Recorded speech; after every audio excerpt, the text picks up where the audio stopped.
Senyori senyores, Johnny my friend, welcome back to Ben Spencer Rocky Channel. Kali ini gue nge-review mobil spesial, salah satu childhood memory gue, yaitu 300 CE 24 katup Sportline. Oke, judulnya aja mungkin menurut teman-teman mobil yang sangat susah atau hard to find.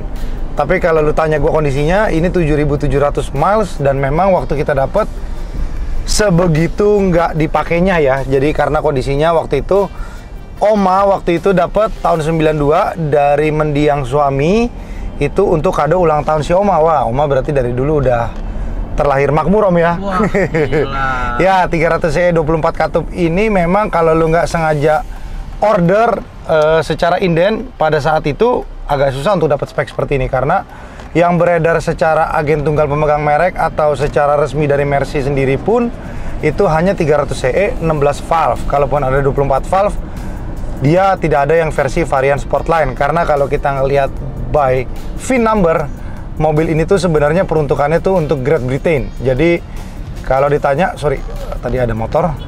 Nah, jadi kalau kita ngelihat kondisinya 7.700 waktu pertama kali beli sih, kalau nggak orang yang bener-bener punya passion buat nge-restore lagi Om.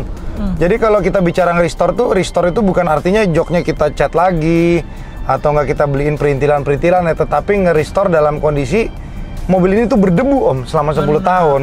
Ya kan, udah gitu kan bensin yang namanya dinamakan udah di dalam tangki selama 10 tahun udah pasti basi. Yeah. Dan juga teknologi 24 valve ini adalah teknologi yang boleh dikatakan kentang. Tapi kalau kita bicara tentang 300 CE 124 24 valve ini adalah teknologi yang memang ada di CE yang beredar di Indonesia. Jadi kalau kita bicara 320E atau yang dia sudah full injection, itu barangnya gue baru lihat sekali sih. Dan itu pun juga gue belum yakin juga karena waktu itu gue cuman ngelihat di marketplace, tapi nggak lama hilang mobilnya. Dan itu tulisannya ada, kalau nggak salah ada tulisannya FP atau NP, dan harganya juga cukup bingung. Nah, jadi kita bicara tentang ini, apa yang membuat spesial dari Sportline ini? Oke, bicara tentang Sportline, kalau memang dia itu Sportline chassis asli, dia kodenya kalau nggak salah 6, sorry, gua baca dulu Om ya. Jadi kode Sportline itu beda Om. Jadi misalkan kita baca, Sportline chassis itu kodenya bodinya 952, jadi dia tembus. Salah satu yang keunggulan Sportline itu adalah di shock breaker dan suspensinya berbeda dengan versi varian biasa. Dan yang kedua, dia itu sudah menggunakan transmisi closed gear ratio. Terus kalau lu ngelihat, anehnya 124 itu yang beredar di Indonesia itu jarang yang ada 5 speed. Tetapi dia udah ada model 5 speed dan dia modelnya bridging. Jadi ketika D keempatnya itu tidak seperti si New Ice atau New Ice ke atas. Jadi dia modelnya ada penahannya lagi nih Om. Tuh. Nah, jadi ketika pindah keempat, dia pindah ditahan dari yang D-nya, pindah ke D, dia ada cetekannya gitu. Nah, lalu dia punya Sportline itu, dia modelnya ada tulisan Sportline-nya dan juga dia punya shift knob ini ada tulisan apa, corak kulitnya. Lalu yang lucu lagi, ketika lo beli yang versi varian CBU UK, dia punya tombol AC itu kayak gini nih. Dia bukan model kompor. Jadi modelnya hanya 2 speed AC-nya dengan auto. Lalu dia udah ada winter tire, fire extinguisher di bawah, ada itu tirai belakang, lalu dia ada electric tilting sliding roof, cruise control, bayangin. 30 tahun lalu ya? Iya, 30 tahun lalu lu punya spek seperti ini. Iya. Iya, dan juga instrument clusternya juga sudah model miles seperti pada mobil-mobil UK umumnya ya. Mereka menggunakan rasio miles. Lalu, lu nggak bisa samain bahwa mobil ini tuh sama 212 coupe yang kayak terakhir kita bahas waktu itu, tetapi mobil ini tuh punya ciri khas tersendiri, eksentrik tersendiri tentang mobil ini. Varian Sportline sendiri, buat teman-teman, sorry ya kalau memang omongannya bosan ya, karena ini berbagai informasi yang gue dapat dari kecil, karena bokap gue dulu jualan 124. Sportline itu sendiri, dia biasanya udah ada telescopic steering, tilt steering seperti ini. Tapi pada saat tahun 90-an itu banyak juga orang-orang yang masukin langsung segablak gini nih Om. Makanya cara ngecek itu gampang kalau 124. Lu buka dia punya nomor rangka di online, dia akan kebaca spek mobil itu seperti apa. Contoh, misalkan ini bukan aslinya, dia nggak akan masuk ke VIN number lo Om. Nah, setirnya model begini, Ini kan sport steering wheel, beda sama yang 300 cc ATPM. Itu pasti beda, Om. Jadi kalau memang dia bukan Sportline asli, itu paling gampang untuk nebaknya dan nyarinya. Apalagi kalau kita ngeliat yang 4 pintu, banyak orang bilang itu Sportline, tetapi kadang-kadang ada perbedaan banyak. Jadi contohnya misalkan dia bilang Sportline, tapi model joknya coraknya beda. Lalu yang kedua, dia punya ininya nggak ada Sportline-nya. Karena banyak juga yang bilang ada Masterpiece Sportline, ada Sportline doang, ada Masterpiece only. Karena pada dasarnya Masterpiece itu di luar Indonesia itu nggak ada speknya. Jadi itu bikinan ATPM zaman dulu untuk membuat W124320 maupun E220 itu lebih eksklusif dibandingkan versi varian biasa. Gitulah. Jadi karena zaman dulu tuh pada zaman Orde Baru 124 tuh mobil yang spesial. Itu salah satu simbol kesuksesan orang zaman dulu. Jadi mereka bikin kelas tersendiri lagi Masterpiece untuk membuat orang-orang yang beli itu merasa lebih spesial dibandingkan beli versi varian yang biasa gitu. Jadi kalau ditanya sebenarnya yang hobi mobil ini siapa nih, Om? Orang-orang yang pada saat zaman Orde Baru tuh pernah memiliki mobil ini, atau enggak orang-orang yang zaman dulu tuh mungkin seumuran gua atau mungkin lebih tua dari gua ya, seumuran Om Dimas, seumuran si bapaknya Kenny, bokap gue. Itu mereka tuh hobi sama 124. Jadi kalau kita berbicara tentang 124, ini market yang sangat luas sekali. Even bukan cuma di Indonesia aja, di luar negeri pun orang itu sangat identik ketika lo menjadi seorang kolektor Mercy maupun orang yang demen menggunakan Mercy sebagai mobil harian. 124 tuh sangat melekat di berbagai kalangan manusia. Jadi kalau bisa bicara di luar negeri, 124 tuh masih ada yang juga jadi taksi. Kalau di negara-negara seperti Bangladesh, di India, Bangalore itu ya, Om ya. Benar. Ini tuh yang 124 sedan tuh sampai udah bobrok pun masih bisa jalan, Om. Segitu heavy duty-nya ya. Betul. Makanya kalau kita ngelihat 124 7.000 miles begini, waktu gue beli, Om, waduh, beli nggak nih? Karena kan waktu itu kan posisinya harganya tuh sangat tinggi dibandingkan pasaran kan, Om. Cuman pada saat itu tuh dulu akong gue tuh punya kenangan sama 124, Om, yang versi varian coupe. Jadi waktu gue beli itu gue pengen ngajak dia nyoba lagi. Tapi sayangnya One Another Thing nggak jadi karena ya udahlah, kita pikir jual aja, Om. Butuh duit, Om. Kita nggak munafik, Om, ya kan. Terus yang lucunya lagi 124 tuh yang versi varian sedan maupun coupe, dia selalu spionnya itu yang sebelah kiri itu lebih kecil dibandingkan yang sebelah kanan. Dan juga ini 124 yang 24 valve ini airbag-nya juga sudah 2, kiri dan kanan. Terus yang ini udah ada winter tire, udah ada ASR-nya, udah ada buat kre belakang. Terus dia punya konfigurasi jok juga sudah top plus tuh. Jadi di tengahnya tuh nggak bisa duduk. Kalau yang versi ATPM dia nggak begitu modelnya. Cuman jeleknya itu ketika mobil ini sudah berumur 32 tahun, ada beberapa minus. Contoh kayu-kayunya segini nih. Dia itu bukan rusak karena diklet, Om. Tapi pada dasarnya kayu ini kan modelnya di laminating. Jadi dia tuh namanya penguaian, Om.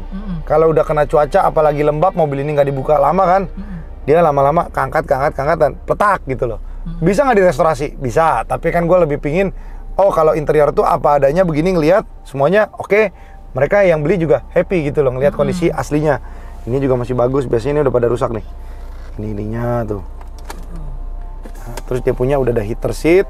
Lalu kalau kita ngelihat dia punya door trim, door pocketnya ini sudah ada midbus. Kalau yang versi ATPM tuh nggak ada. Ini kemarin Otong beli untuk yang 4 pintu aja, second-secondnya aja bisa 5 jutaan, Om, kiri kanan, Om. Benar. Gitu, sebentar ya, aku bayar tol dulu. Ya. Makasih. Oke, kita coba tarik ya. Ini mumpung di tol nih, kita jarang bikin video di tol nih. Jadi lo bawa mobil ini tuh nggak bisa kayak bawa 440 kemarin, Om. Ini harus dinikmatin, diurut dikit-dikit. Kelihatannya pelan kan, Om? Ini udah lari berapa, Bos? Ini udah lari cepet, Om. Gila. Kita kasih sen kanan. Kemarin ngerapiin mesinnya juga penuh perjuangannya gini, Om. Nggak semua orang itu montir-montir zaman sekarang itu bisa ngerjain mobil 124. Apalagi ini teknologinya masih SFD alias semi full disk. Jadi kemarin kita sama Otong kan dulu main G-Class, Om.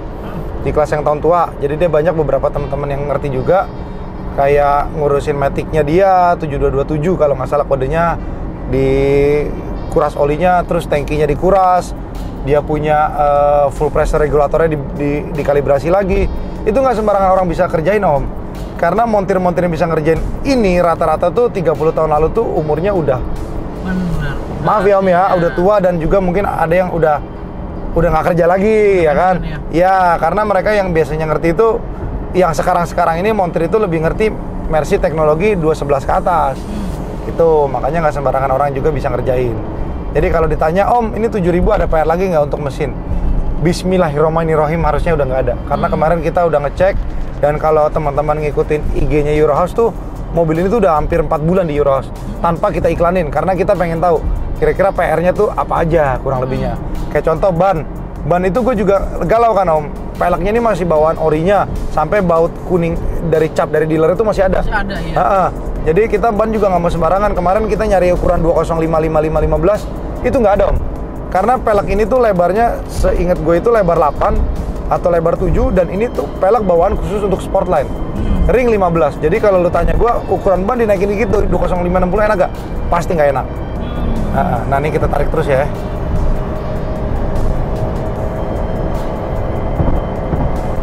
Wih, kayak naik pesawat, John.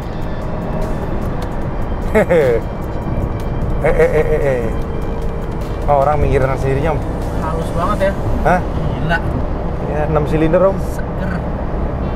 Terus kalau lo bawa mobil 30 tahun masih tuh. Masih diam gini nih. Gila. Kalau orang bilang ini mobil mahal, ya nggak apa-apa sebenarnya sih Om ya. Iya. Karena harus orang yang antik dan ngerti sama kondisi mobil baru bisa ngerti kenapa nih mobil bisa mahal. Bisa mengapresiasi ya. Apresiasi Om. Terus ya, mumpung kosong ya.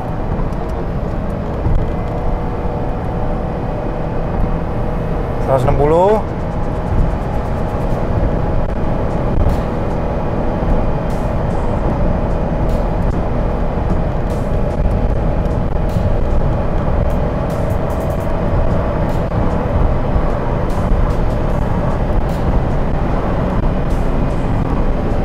$180 Om. Gila.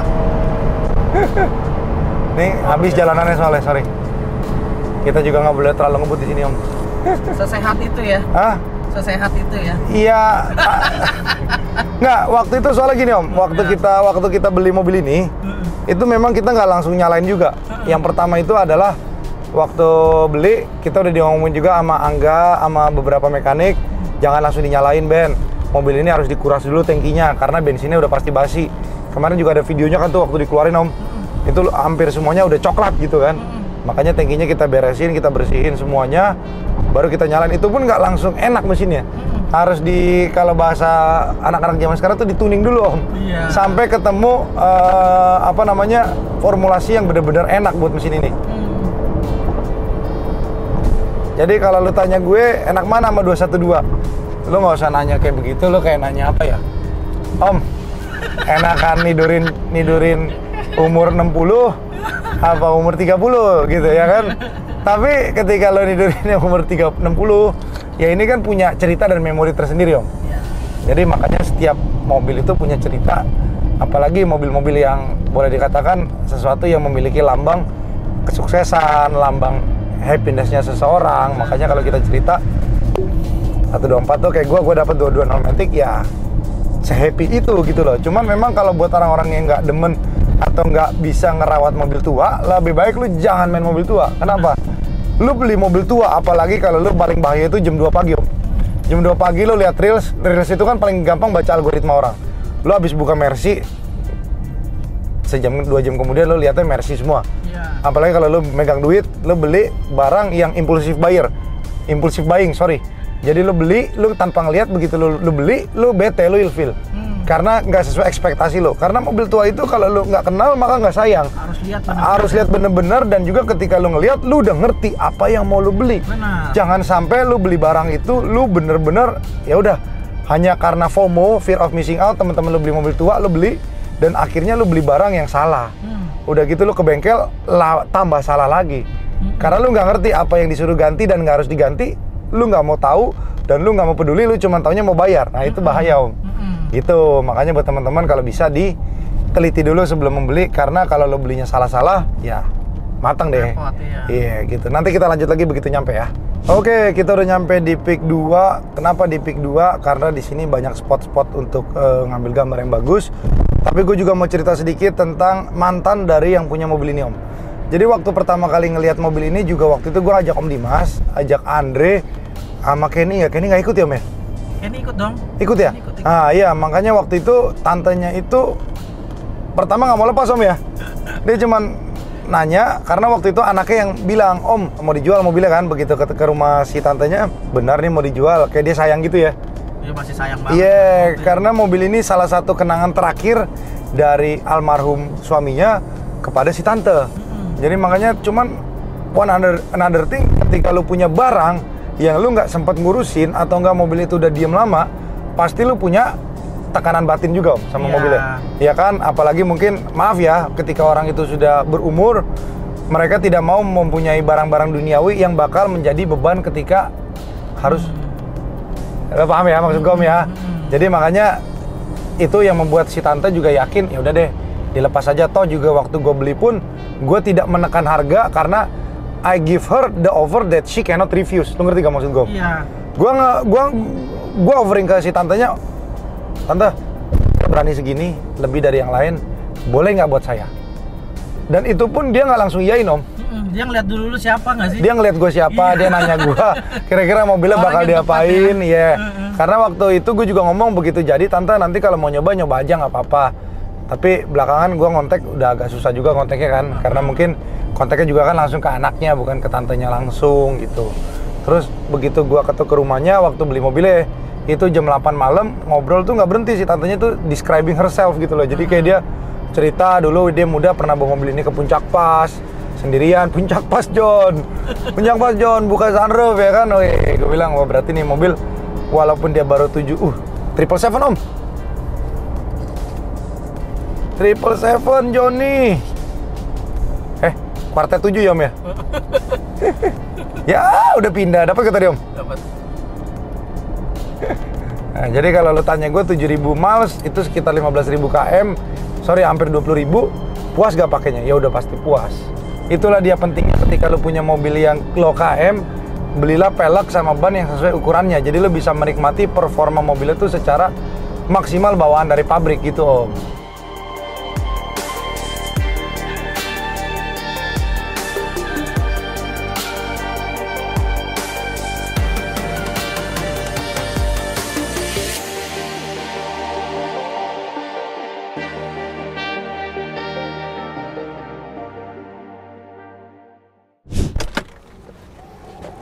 Oke, kita udah nyampe di Peak 2. Berbicara tentang garis shape body mobil ini, kalau lu ngelihat memang 124 itu mobil yang paling eksentrik, udah gitu mobil yang paling gampang kalau difoto. Mau gaya apapun mobil ini keren karena modelnya boxy.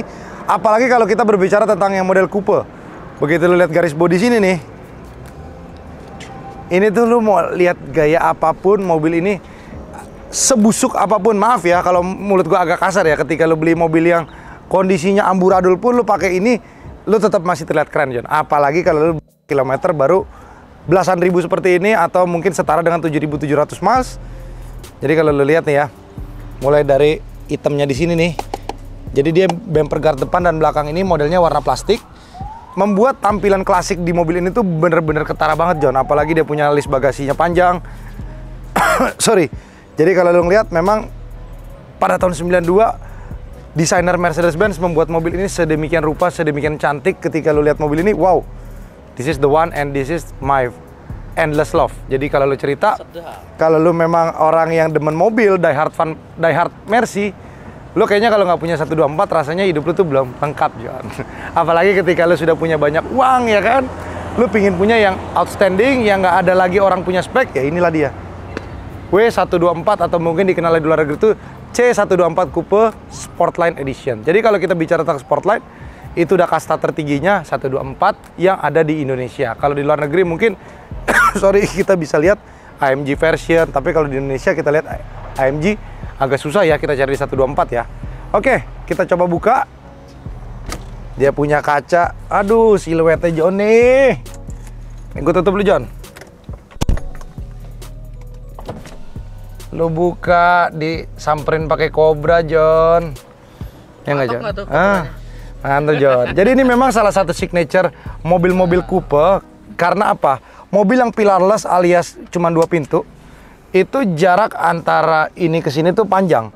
Jadi mobil Eropa itu dimudahkan dengan cara membuat teknologi sistem Cobra seatbelt. Seperti ini, seperti di BMW kemarin 440, di W212 yang coupe. Jadi mereka membuat seatbelt Cobra agar tidak seperti Wuling REV. Kalau mau ngambil suka kepelitak tangannya begitu tuh Om, kejauhan Om. Jadi ini salah satu fitur paling utamanya dia yang membuat maskulin banget. Lo bayangin 32 tahun lalu lo bisa punya mobil yang mengeluarkan seatbelt sendiri. Waduh, gila, John.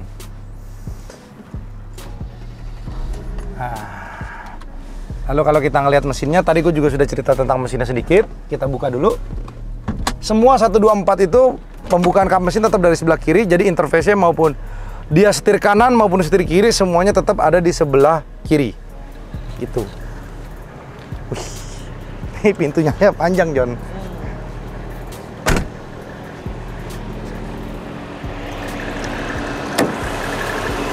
Nah, ini mesinnya udah model inline, tetapi dia masih menggunakan sistem semi full disc namanya.